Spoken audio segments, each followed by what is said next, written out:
it's just about sex. Oh, it's just about that. So I'm feeling like, thank God I dated a dumb guy, you know? Hello and a very warm welcome to our special series, Town Hall, where we bring you the biggest newsmakers face to face with a live audience, an invited audience that also comes with many questions and many opinions. Tonight, my guest is a woman of many parts. She is an accomplished actor. She's an outspoken feminist. She is somebody who I love because she's a non-conformist. I like people who break the rules. And I can promise you my guest tonight is somebody who does exactly that.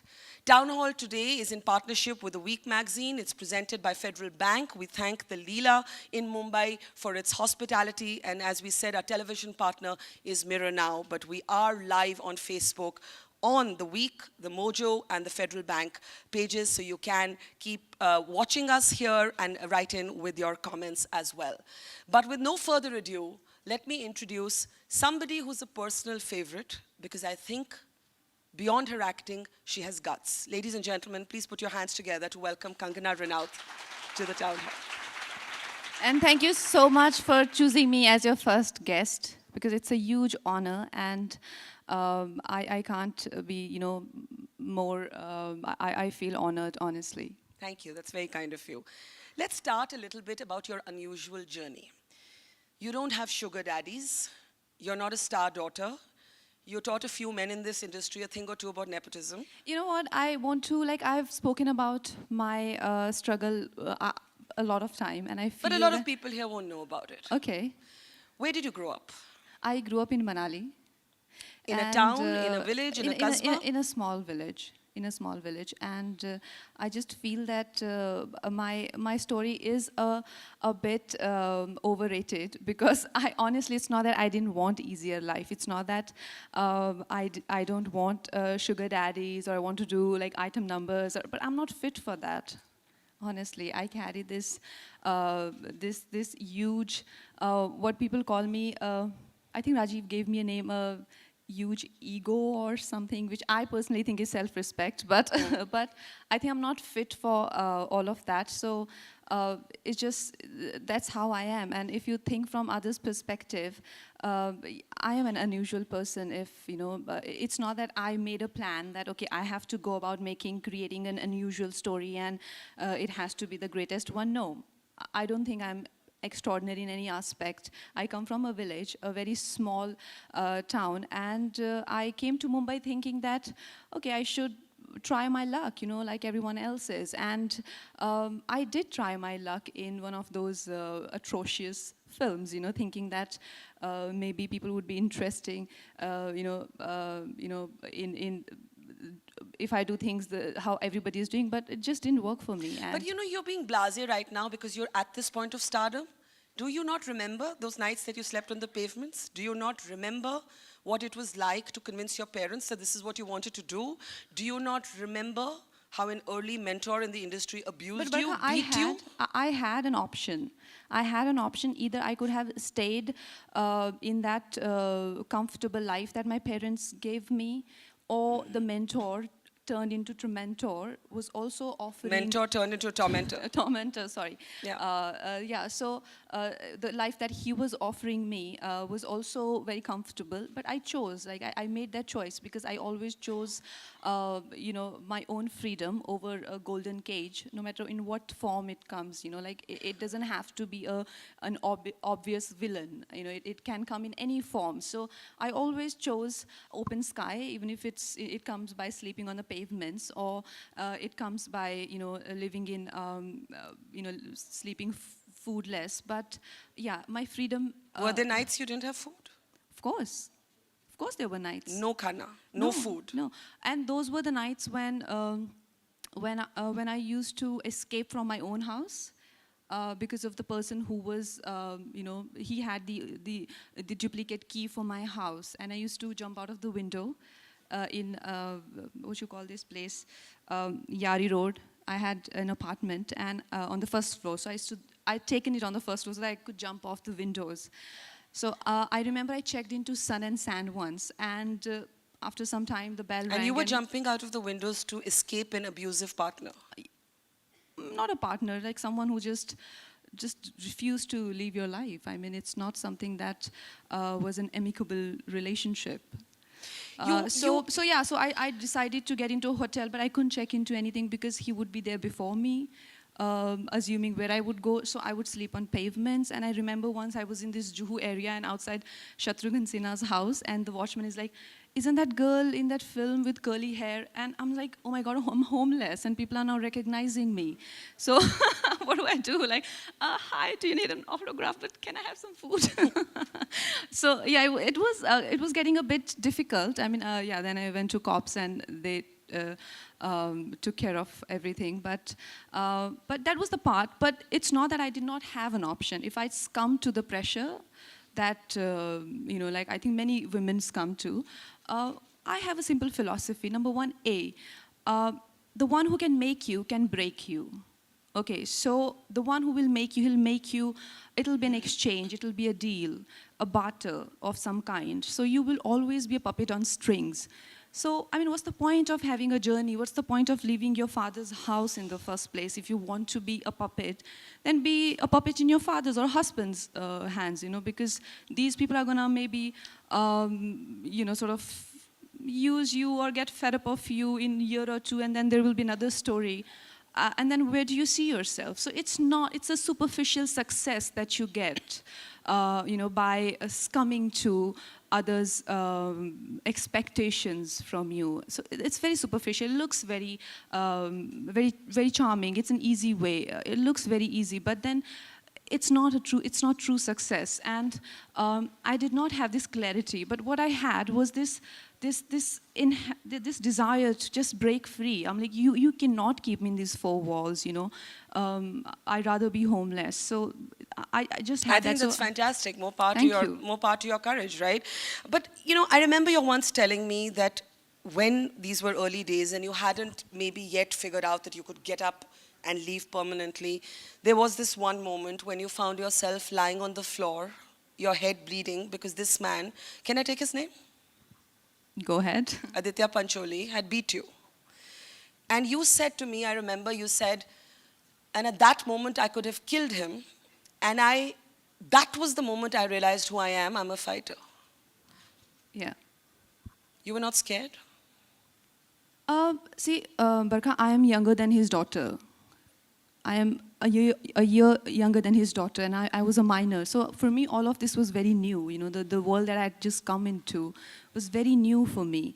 And I remember going to his wife and meeting her, and I'm like, "Please save me. And I'm younger than your daughter. I'm a minor, and I can't tell my parents because I came with this, huge, challenge that, oh my God, I can make my living, and you can't tell me what to do. And now, for going back for me, I look like a fool. A, B, they will call me, and they will never let me leave again. So, you know what she said? She said, for me, like, the greatest relief is that he doesn't come home anymore. So I'm like, so now who's going to help me? And if I go to cops, then my parents are going to take me back. And I don't know which is worse. because then there's no way out, and you go back to the vicious cycle of papa, and then the same overpowering, powerful husband, and then the vicious cycle just never breaks, and I didn't want to go back. But then I think the best thing that I've done is to take cops' help, and I think that's the best thing that has happened. And I've told you last time also, this is what I tell young girls, whether it's an elderly person in the family, or it is a teacher, a friend, or whoever is treating you badly.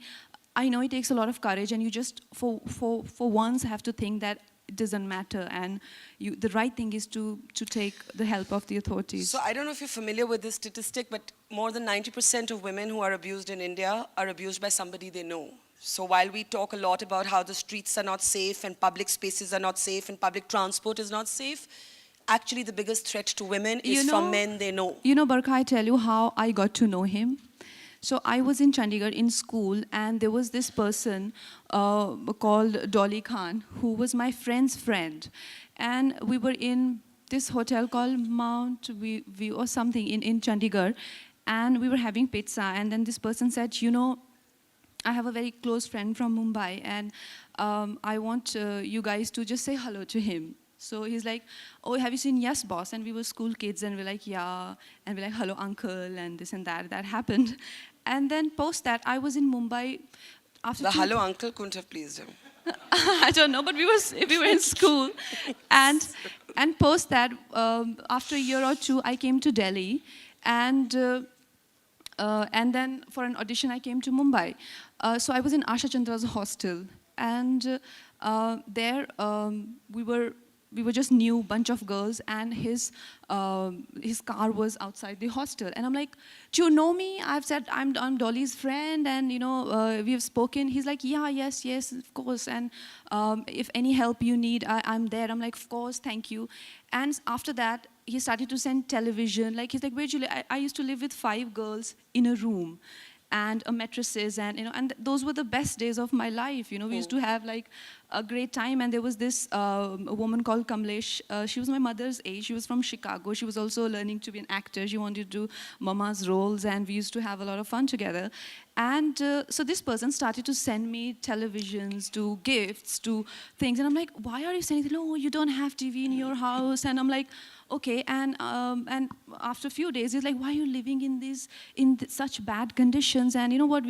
I can help you and your friends find an apartment. I said, that would be great. So I gave him some money, whatever I had, and he's like, yeah, that should be fine for the apartment. And after that, he gave me the apartment and got rid of all my friends. My friends stopped visiting me, and I was on house arrest. And he's like, every month, he's like, okay, you can give me money later. And it became A kind of control. And he gave me a driver and a car. First for auditions, it used to be his driver and car. And then slowly, that driver became my driver. And then initially it felt like, oh my God, he's too good to be true, such a nice man. And then later on, the entire the system, which must have been bit pleasant for me in the beginning, but became a bit of a prison, And I'm like, listen, I don't want to live here, and I want my own house, and this doesn't work for me. And that's when he started physically abuse me.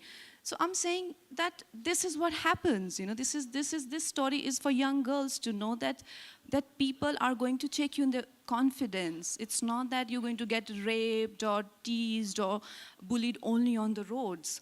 This is what Barkha is trying to say. So be very, very careful of everyone who's, trying to be too good to be true. And basically trying to control you, right? Because Yeah. the tough thing is to be yourself. They will first isolate you. I think these people who physically abuse you, they first isolate you from your environment. And he isolated me from all my friends, from everyone. And, it was a little parallel world. The only time I escaped is to his house to talk to his wife. And it seemed like she was not shocked at all. I'm sorry to bring her into it, but I mean, it has to be, because now this is it. It is what it is, and I'm not going to lie about anything. So sleeping on the pavements, battling this abusive man, going without food at night, coming from a village in Himachal Pradesh, no sugar daddies. You taught yourself English. I taught myself. English? Yeah. At what stage did you decide, I need to speak English and I need to teach myself because my English is not good enough? And why did you care about learning English? Well, initially when I was giving interviews, most interviews were in English, I remember. So it became a huge thing for me to communicate. I couldn't communicate because there were hardly any interviews. Those were like a couple of them were, like 80% were in English. Initially I did it for interviews. But did it make you feel less than confident that you couldn't speak English? No, I've never felt lack of That's confidence. what I would think. Yeah. So No, I didn't feel lack of confidence, but the culture in the show business was such that that someone with an accent was appreciated even in the modeling world, where they didn't have to speak at all, and more in like we had white girls. who do you mean? Whose strange accent strikes you as twangy and peculiar and not quite English but being appreciated? Well, there were a lot of models when I was struggling. How do they speak? Can you give us a sense? Come on. I know you're a good mimic. No, but there Come were on, few. come on. Come I'm on, not ready, Barkha. It's not like you to be politically correct. But who do I mimic? Just No, take no names, but give us a sense of what you mean. like for example, what I mean is that when I was struggling with modeling, like someone like Upain Patel or like a NRI model would just simply come and they would get the job because they would speak in that accent, and you're like, What's that accent? English, Queen's English, you see.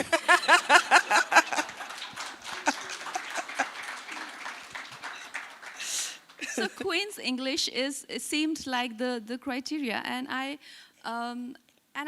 that's what I noticed. Even when we were, I got launched in 2006. So the item girls and the white girls were the flavor of the season, and it did feel odd that why, and also the same, with the stories as well.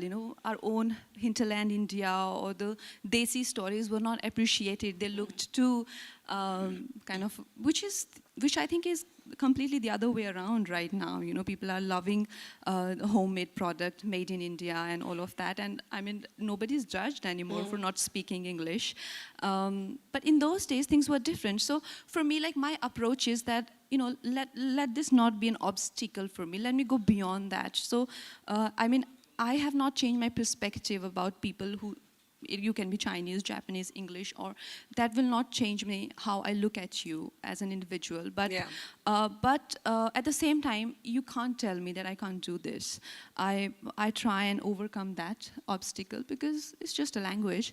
So that's I think it's a healthy approach to have. But one of the lessons you've had to learn is that you will be judged all the time. And it's a lesson that all successful women learn.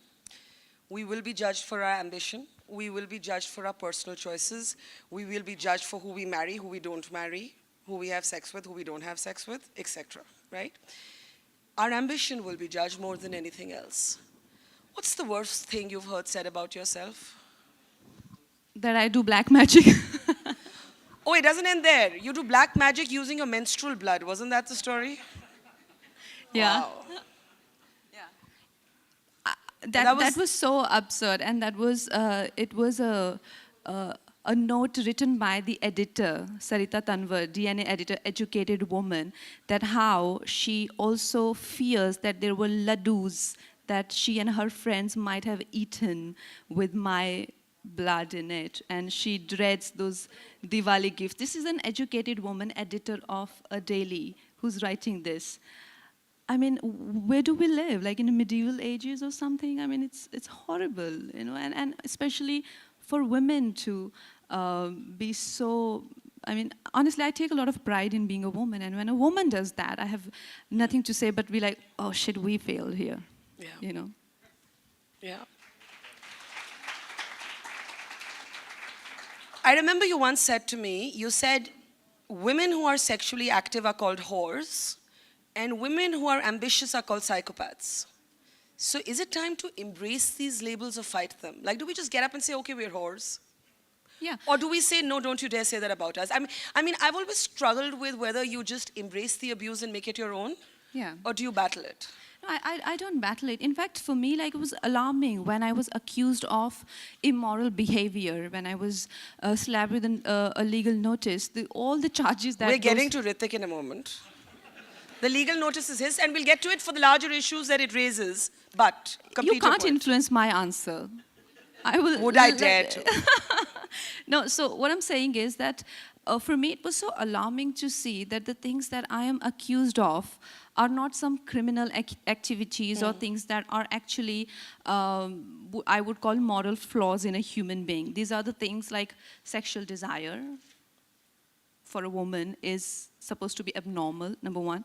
Number two, witchcraft, which seems very fancy, but I mean, really, the people who believe in the existence of witchcraft have to be aliens.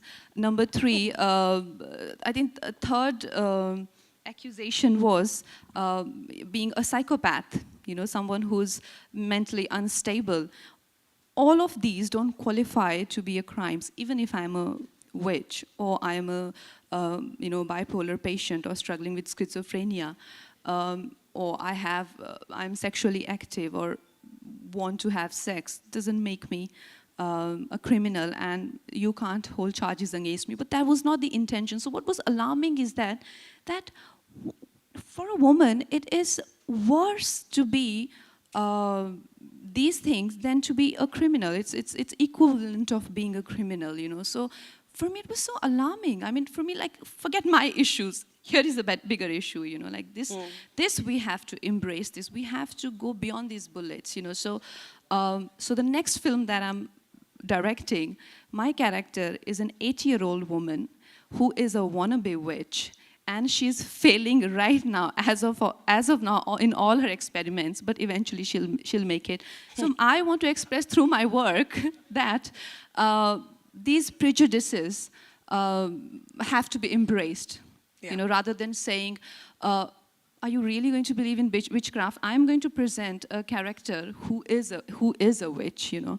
So this is how we have to take it. So and you this want is how to we have say, to yes, fight. I'm a witch, and screw you. Of course. That's the idea. That's the idea of creativity, of creative industry, to fight the social demons. You know, so this is the biggest demon that I see right now in the society, that women are shamed for their extraordinary superpowers like intuition, instincts, compassion, patience, or just general IQ. So they are judged. These are not. This is not black magic. This is simply miracle. This is magic. Women Don't are hold back magical. your applause. I'm seeing some Go tentative on, applause go there. on. Come on, give her a round of applause. So people have to differentiate between black magic and miracles. Women are amazing, and you know, we don't have to be ashamed of our superpowers. But yes, I would want these things to be seen in positive light. So that's what I want to try through my But you know, tendencies. You know, it cannot be easy to basically be treated by many people in the industry and many people in the media, especially behind your back, as someone who's not all there, right? Because you said, even if I'm bipolar, even if I'm schizophrenic, it's actually nothing to mock me for. And I agree with you. And I absolutely agree that we use a language for issues of mental health that is so insensitive and so tone deaf. But that was not my question.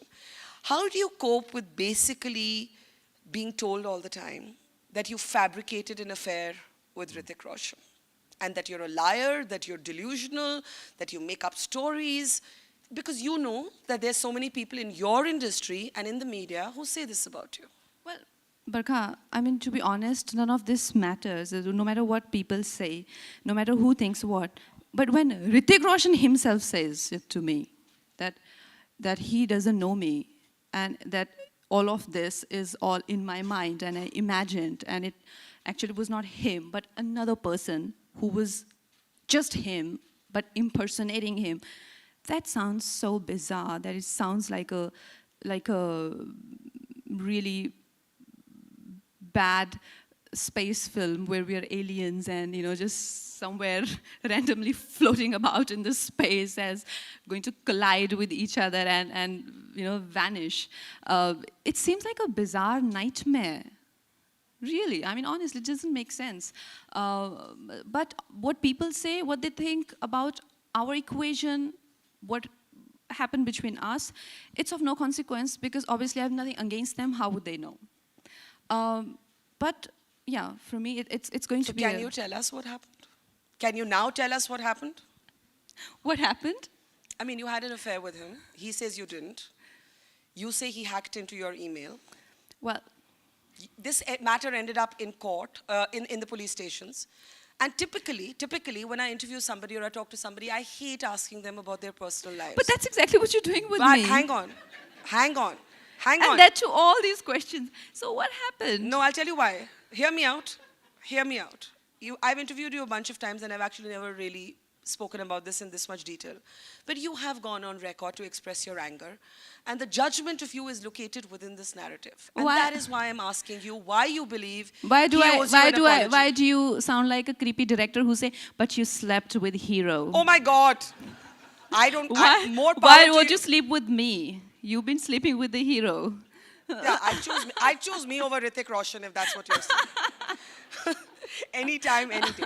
But listen, the issue is not that. The issue is what this experience has been No, for you. me, like, see, what I've been talking is not to, not to speak about the romantic part or what happened between two people. But for me, like, my only grudge from this entire episode had been, which had been actually evoked by your column, entirely by your column, because when this entire case happened, I put my entire career, my life, everything that I had achieved so far at stake, and took on these biggies, these giants, and thought that I know this is the truth, and it eventually would surface. So let me be, because truth will anyway surface. So it's good for you if you're on its side. So I'm like, okay, fine, let me do this, and I'll just lie low, and it'll eventually come out. And I was in the US filming for Simran because I don't have a rich father. I can, fall back on his money. So I have to earn my bread and butter. So I was in America, and when this verdict came out, I got to know, but I was into my character. I'm like, the verdict of Cyber Cell is nil. So what he was claiming, that there's an imposter, and the imposter has been having an affair with me. So now he falls flat on his face. So his lies have been exposed. And I continued with my life thinking, because I'm not into, I don't have PRs, and I'm not into filmy gossip, and I don't read papers. So I assume that this is out and everyone knows it. But meanwhile, his PR has been building perception that this case did not go anywhere. And this case has just come to a dead end because it just did not go anywhere. Now, why won't this case go anywhere? There is a proper verdict to it. And a lot of people have been telling me, and I've been reading about it, that the case has died down, its death and all of that. And in your column, last week I read that, which was actually a very nice column, but what you wrote, that Kangana and Ritik's case, I don't know much about, and who's right or who's wrong, and there's, kind of nothing. And I said that's not the point. It doesn't take away from my Course, admiration of you. But Barkha, And everything you've been like through. I said, I have put everything at stake for that legal battle. If I had to end it on this note, I could have said the sorry to him. He offered me thrice that if you don't want to apologize publicly, then apologize to me personally. If this is where I had to stop, that it didn't go anywhere, then why did I, what was the point of that whole exercise? What was the point of, dying through those 6 months and spending so much money? He used to spending his father's money. I'm spending my money on lawyers. So what is the point? So my point is, I want to talk about it, and your column has triggered it, that the case has ended. He has gone in circles and circles so that people get confused. I am here to simplify the case because we have fought this case. The case is that he sent me a legal, I won't take much of your time. I am going to clarify it in 3 lines. He sent me a legal, so I spoke in some interview about some silly ex. He sent me a legal notice saying that I am that silly ex that you're talking about, and you've got to publicly apologize to me for causing great damage to my public image. And he also claimed that if I fail to do so, he will leak some of my personal images and private videos to public and expose me. I don't know what he meant by exposing me or my body or what he meant, but he's like, I'm going to expose you, and if you fail to say sorry to me. So I replied back to him that you have to prove that you are that silly ex, A. B, you can't blackmail any girl openly like that. There is 7 years imprisonment for any man for doing that, to release. And girls, you should know that, this is a criminal offense. No one can release any of the material that is exchanged between 2 parties. Yeah. So he was completely shocked that I didn't get scared. I hired a lawyer, and I've got money to hire a lawyer. He was shocked that even people coming from villages also have money. So he thought, okay, now what do I do? So he took a U-turn, and he said, okay, she's right in her stance. Whatever she says is fine. She had an affair, and she was with someone, but that was not me. That was my imposter, Hrithik Roshan. And I have no collection of any meeting or any communication with imposter, but now this is not my business. When someone wants to find out his imposter, he's free to do so. So his case ends here. Now starts his case with his imposter. You guys are with me till here? Okay, so, so, so then I went about doing my thing while he and his father's PR spent God knows how much money to malign me, to do fake trends on Twitter, and God knows what all they did. But I was hoping all this while that because truth is my side, truth is on my side, so eventually it will surface. And it did in November or December, whenever the cyber cell gave their report that there was no imposter and the reports are nil. And I thought now everything is clear. But very cleverly, both father and son have covered this up, and media is constantly hesitant to write in their blogs that they have made a fool of themselves. Listen, you can't get a bigger fan than me, so don't look at me like that. Now, the point is this. There's something a little more serious to this. Jokes aside, you have said you feared for your life. You said that. Of course. So what happened is when our breakup happened in 2014, so after that, the whole, before that was not the, what you call it, horror time, It started after the breakup. So our breakup happened, and just around that time, Queen released. And he came back. He's like, oh, you know what, I'm so proud of you, and blah, blah. I said, sometimes you say we have nothing to do with each other. Sometimes you say, you're proud of myself. You've got to make your mind. And now here his ego was hurt, that how can she dictate in a relationship that what we should be doing? So now from here, we maintain distance, but he got psyched in his mind that this girl is, sorry to say, this is how people talk about me behind my back. They call me motor mouth. And they're like, she's a motor mouth, and what if tomorrow she opens her motor mouth and tells everyone what happened between us?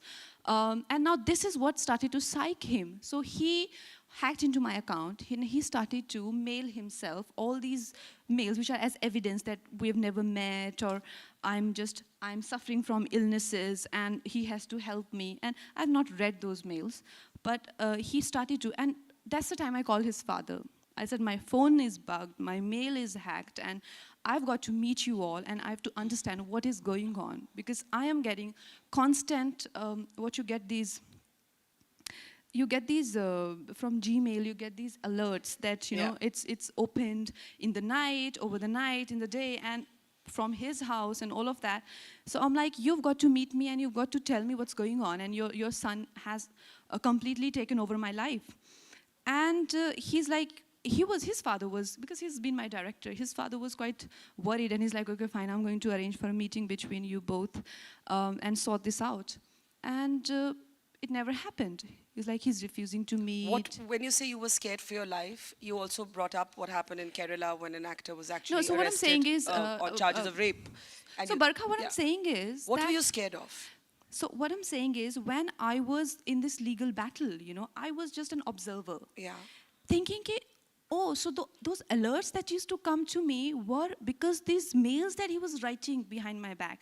Now, here I'm thanking God, he's writing that, oh, I want to do this, I want to have sex, all of that.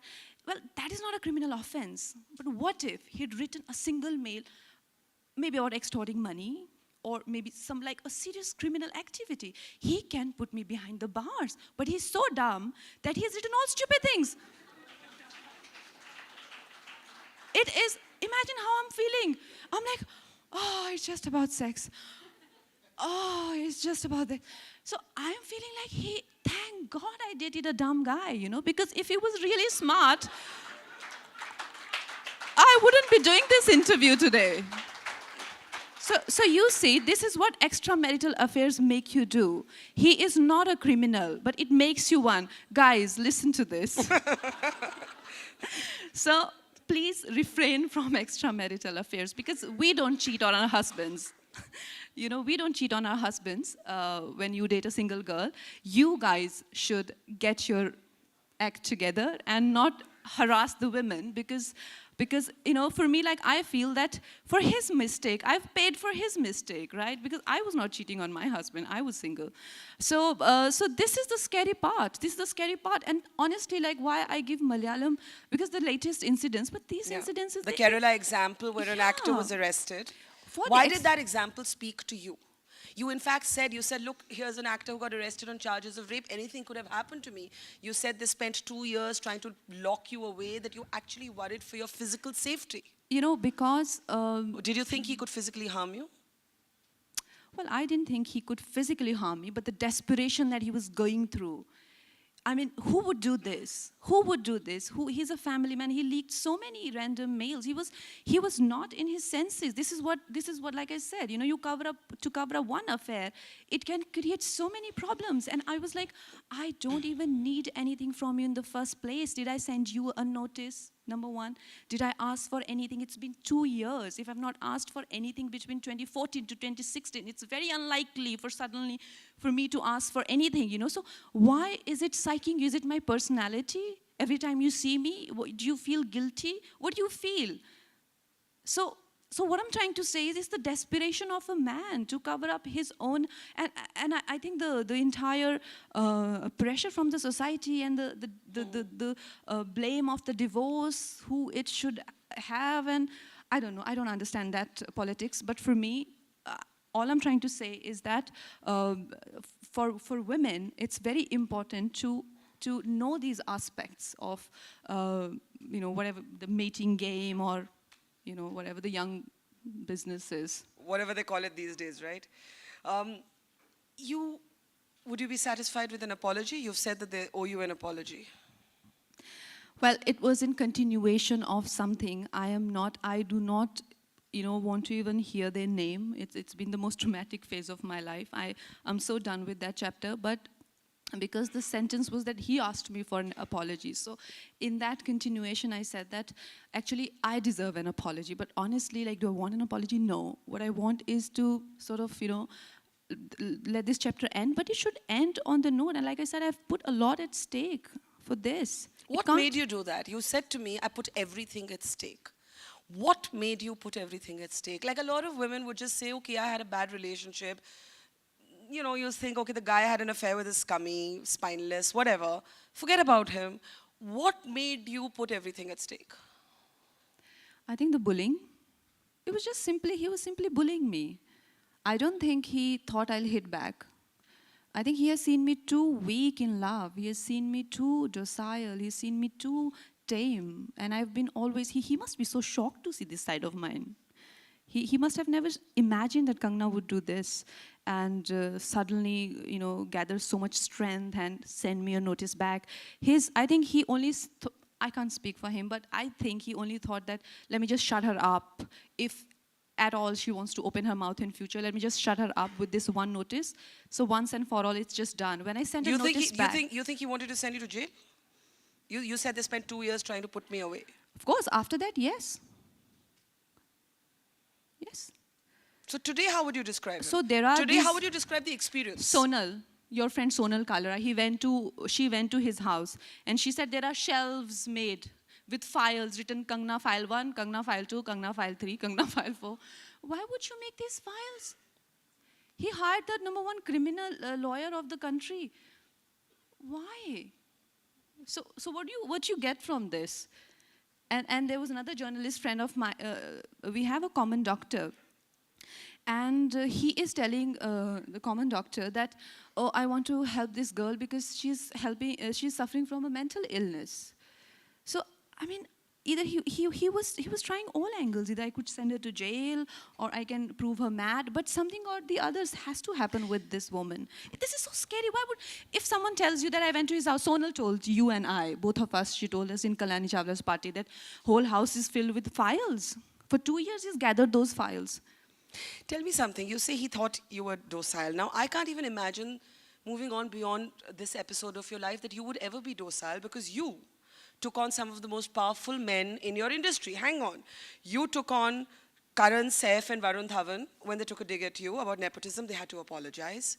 When asked if you wanted to star with the 3 Khans, you said, I don't like starring in spaces that don't give me equal play.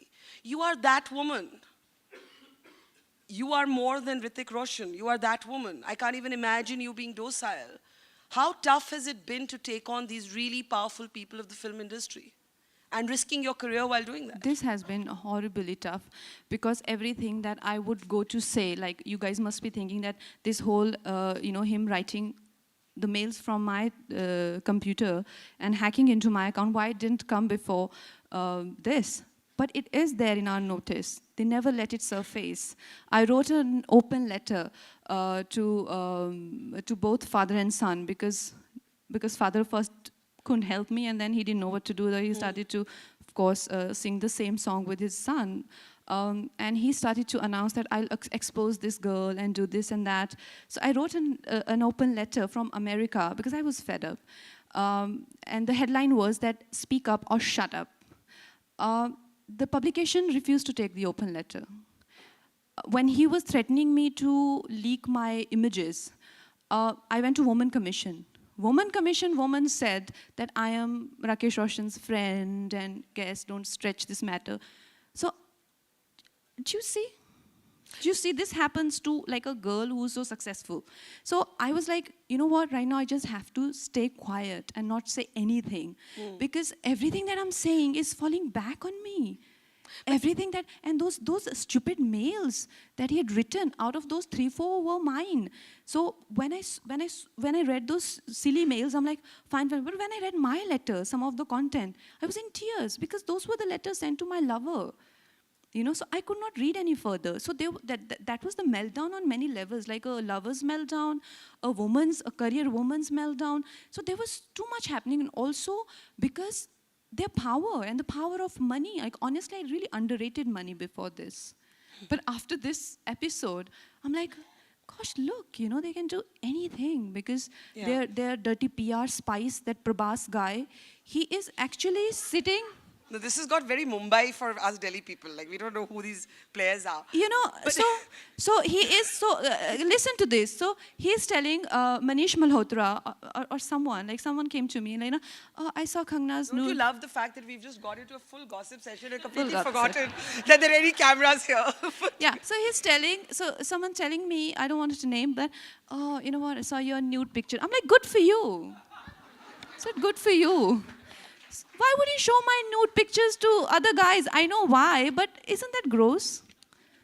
That's gross. And the guy telling me, oh, I'm like, now we share a different kind of intimacy, I guess. so what do you do?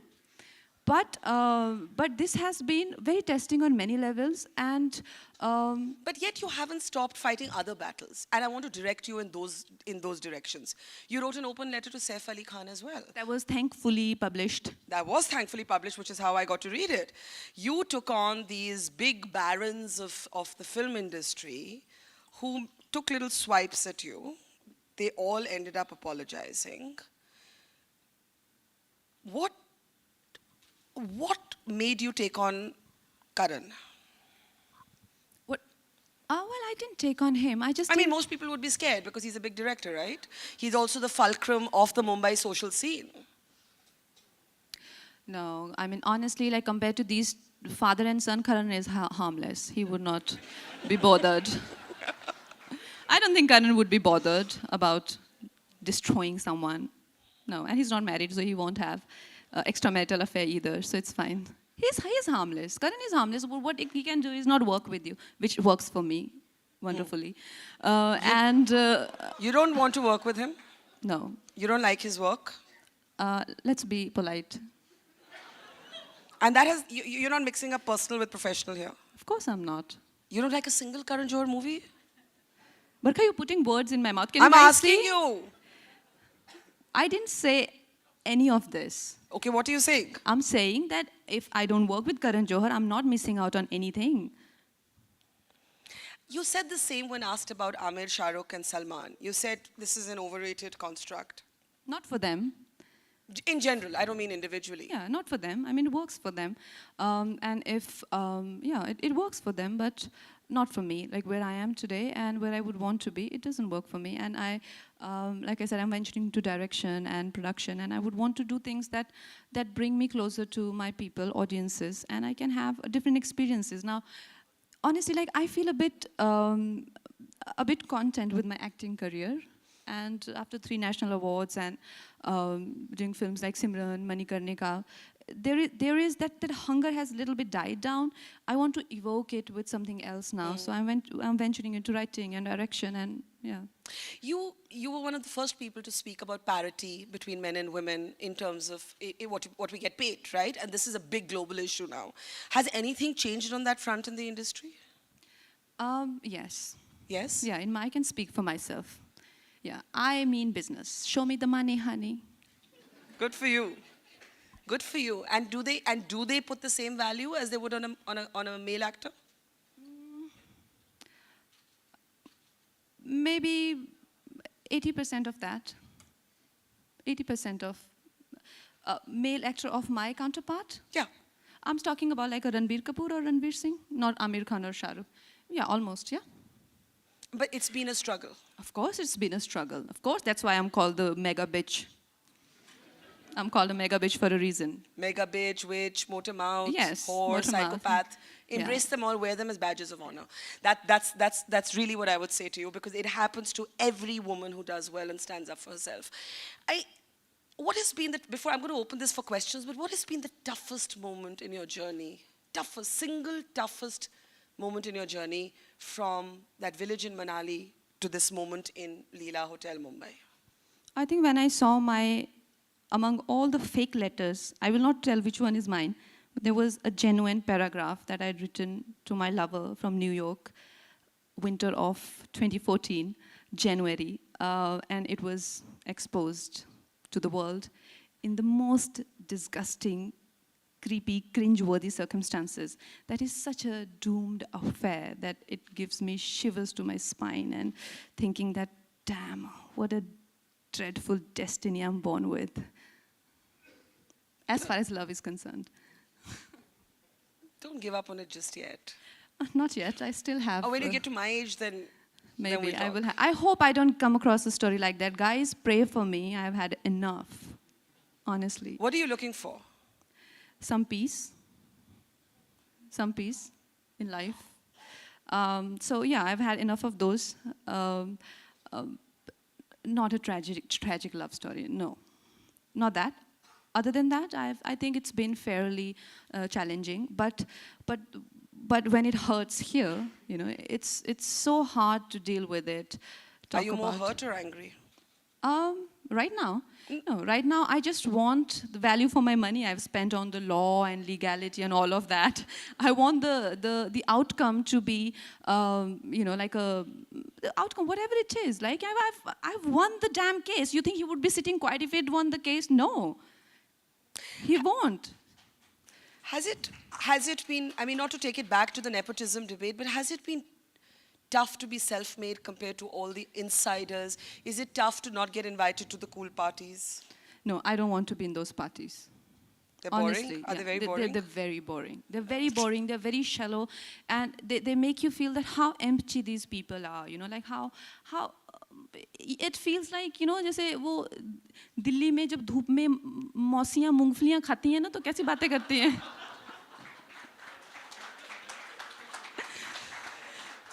अगर वही करना था तो आए क्यों वहाँ से वहीं रह लेते. तो it's very stupid. Okay, I have lots more questions, but I can't hog the whole space. We're going to start taking questions, requesting somebody to actually get a mic to the floor so we can start this. And I'm actually going to just throw this to Prahlad. I see Prahlad sitting in the front row. Let's get him a mic. We can actually grab my mic if you need. Is there a mic?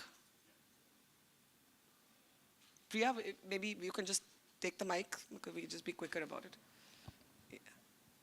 Yeah. Yes, Barkha. Go ahead with any comments, observations, questions, jokes, thoughts. I think what Kangana has managed to do is take on the whole male bastion with all its insecurities.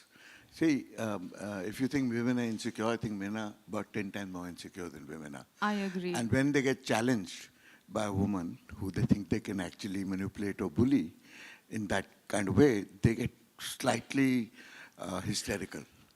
And I think a lot of the men, and the problems that you had with the men that in your life, is because you actually stood up to them. So a lot of women who actually don't want to go through that whole bandwidth pretend that they are malleable. And I'm not saying they are. They just pretend to take the line of least resistance. You refuse to do that. Good for you. Thank you, sir. Thank I you. agree. I think we can have a round of applause on that. I'm seeing a lot of friends. I'm just calling out names at random, but if you have questions at the back, please do raise your hand. And maybe, Priya, we can quickly move around the mic. Namrata Zakaria, please, let's get you in. Let's get you in, yeah. Here, why don't you take mine? I got it. Thanks. Hi. Hi. It's a wonderful gossip fest. Thank you. I feel like I know you, and I feel like we're sitting and having chai. We can't have coffee because that's controversial right now, right? Tell us a little bit about Simran. What is your role like? What are you looking forward to? Simran is a story about an ambitious woman who's a divorcee. She's in her early 30s, and she wants to break free. The pattern that I was talking about, father's house and then husbands, and then I think with divorced women right now, even in our society or everywhere, there's a lot of there's no clarity, they about their surname and where they belong, not to father house, or if they're not working, or if they don't have a space of their own. So there's this dream to go beyond that and to dream about glorious life, about money, glamour, and all of that. So it's a story about a girl who's gutsy and dares to follow her dreams. I have one more question, if you'll allow me. Who are your friends? Who is your inner circle? We see you, taking a stand and, raging battles and winning them wonderfully. I don't want to be Hrithik Roshan at all. Who's your inner circle? My inner circle is my family. I'm very dependent on my family. I feel that even when I'd left home, I really longed for my family, and then I did everything to, most people would just drift, right, with success, money, and new circle, but I did everything to bring them closer, and now I am very close to them, and I did not feel that there was a part of our lives, like a year or two, when we were not together and we were not talking. So that gap has also, by spending time with each other and all of that, has been merged. And I have an older sister who's like a mother, and younger brother who's a badass like me. So, whatever time I get, I just spend with them. Yeah. Thank you. Thank you. So I'm seeing Sunil Alag in the front row, and I have a question. I have a question for you, and then we can get your question to Kangana. Is the corporate world as ruthless as the film industry? Which is worse? Well, I've actually, in my family, they're part of the film world That's also. true. That's true. And I've With been Maya. part of the Yes, corporate Maya world. Alag. Yeah, Yes, Maya. of And then, course. of course, Yes. Sabri and Samir Nair and all my Yes. son-in-law is also in it. But, all I want to say is that you can get a bad experience in either case. And therefore, to generalize and say that all men are bad or all women are great is a wrong kind of statement to make in the first place. Because all my life, I wanted to be kept. I was quite happy if I had enough women around me who could keep me. I didn't want to go to work. But ultimately, I had to work. And now I'm being kept by my two daughters and my wife, who are all earning enough to keep me in style. But all I'm trying to say is that, look, Prahlad has just said that obviously some men feel very threatened when you stand up to them or whatever. I haven't understood in the entire story of Hrithik and you. That's one element which I just want to understand, is that what was the need to stand up at all? To anyone. Like the affair is over, good night, goodbye. You go your way, I'm going my way. What was the need to bring it alive after, as you said, a couple of years and then get into this mess? Even if it's over, it's over. That's it. And that's what you said. So what was the need that took place on either side to bring it back to life? So that's what I said, that his own fear that someday this girl will open her mouth. That's why he sent me the notice. Oh, he just sent the notice out of the blue, is it? Yes. Wow. So he sent me the notice that the silly ex that you're talking about, I'm giving an interview where, I'm just simply talking about my life and my experiences. No, I'm a great supporter of women, by the way. Yeah, so my point is that why would he send me a notice? Did I send him a notice? Sure. Did I ask for anything? Yeah, but corporate life also, what she asked about, you can have a promoter, and Yeah. I've got enough stories of promoters and professionals. We'll When get you you up. get a We'll producer get and you up director here. versus... I'm just stepping into the audience because it's easier for me to recognize people who may have questions and get them out of their shy spaces. I think I spotted Mrinalini Deshmukh, well-known lawyer here. Go ahead. So Kangana, first, congratulations. For me, you are not a star, you're a rock star. Thank you. And the I think reason, we can clap for that. Thank you. and the reason why I'm saying this is that yes, it's very, very difficult in this misogynist, patriarchal society to stand up as a woman and to stand for what it. What Sunil said was, yes, nobody's painting that all men are bad and all women are great. We're talking about individuals in this case. And I think what you stood for is not only very inspiring for everybody who's in situation. And let's accept one thing. Very, very few men can accept successful women. So I think if we go on this premises, then we know that these are the people who need more our sympathy than any kind of rage, because they really need a strength from us and not the rage from us. That's the way I would like to sum up. But fantastic, and I'm so proud of you. Thank you. Thank you. Thank you, and I agree. Please, if you have a question, I'm in the audience and we have limited time, but please introduce yourself and go ahead. Oh, you have a mic. Go ahead. Okay, my name is Shinjini, and I'm not a big movie buff, but I've seen some of your films, and great job there. I'm just curious to know, who did you admire as actors when you were growing up, and where do you see yourself in terms of your contribution to cinema a few years from now? Because there are no long-term legends now. It's become a very short-term industry. Yes. So do you think that way, and where would you like to peg yourself?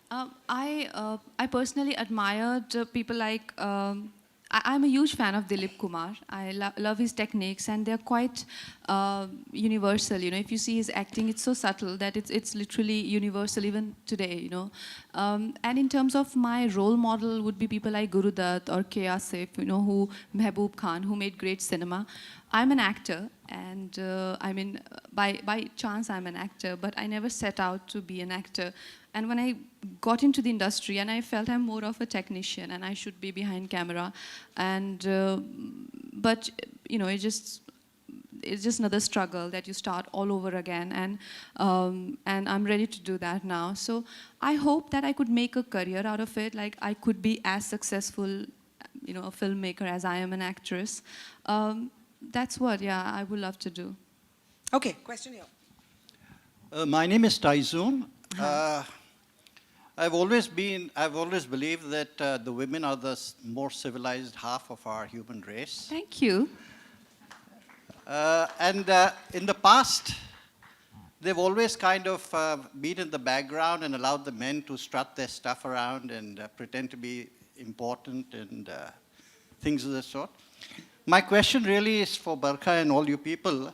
I'm not answering questions. No. It's, when I look around India, I see the fiercest warriors of our times to be women.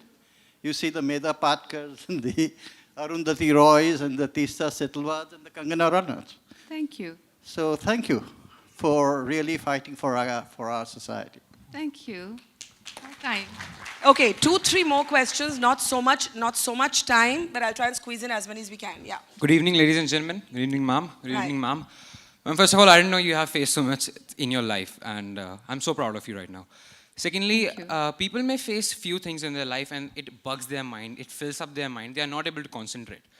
You, having been faced so many things in your life, on top of that being a woman in the Indian society, how do you not think of it and focus on your work? How do you, because it stresses you up, it depresses you up.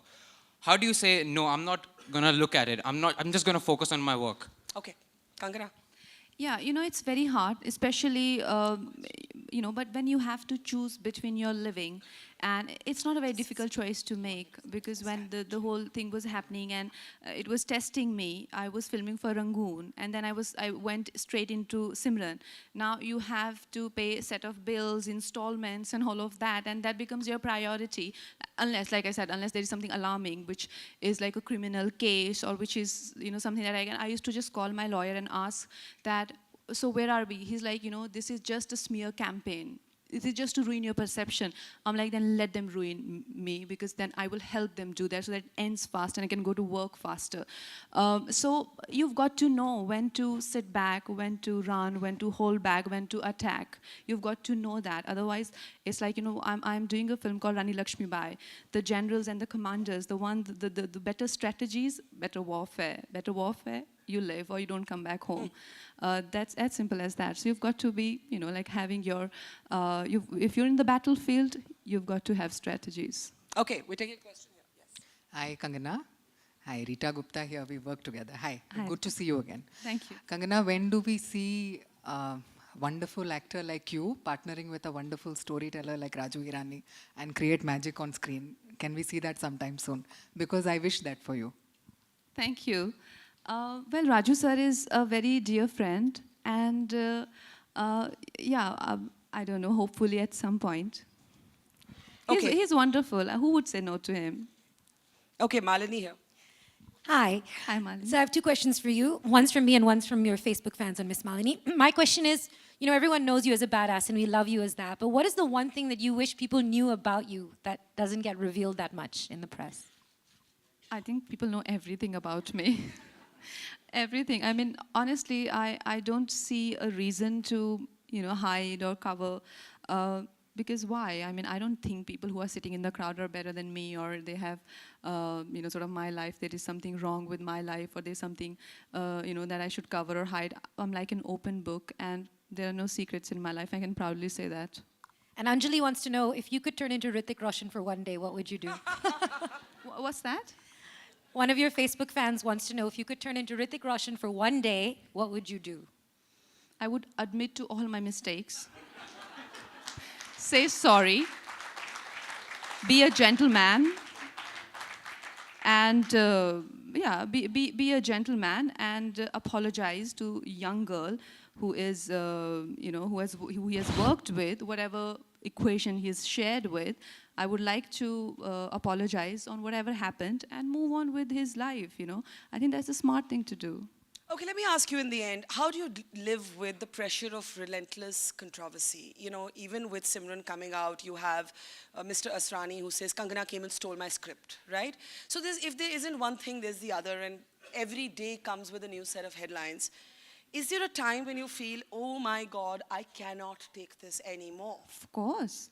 It's like someone, controversies might not be tangible, but it's someone like pulling your hair, someone pulling your cheek, someone pulling your leg. How would you feel? You feel like a person like that.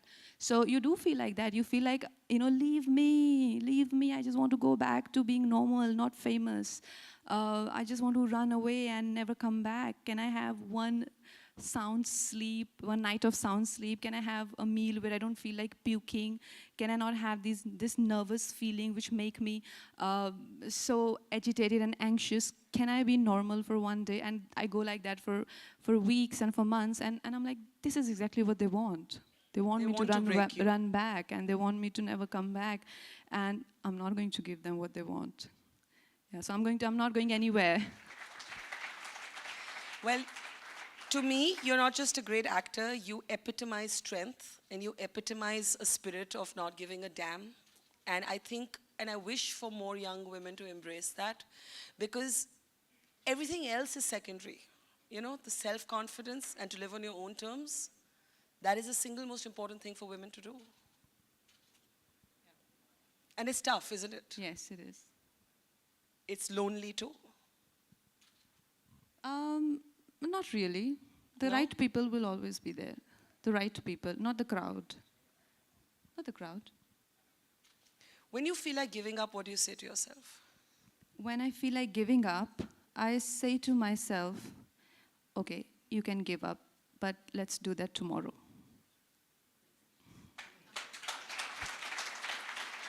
Kangana Ranaut, a woman I admire, like, appreciate, have great affection and love for. Thank you so much for being this wonderful guest. Thank you, Barkha. Thank you for listening Let's have to a my huge round of applause sob for story. Kangana Ranaut. Come on, we can do better than that.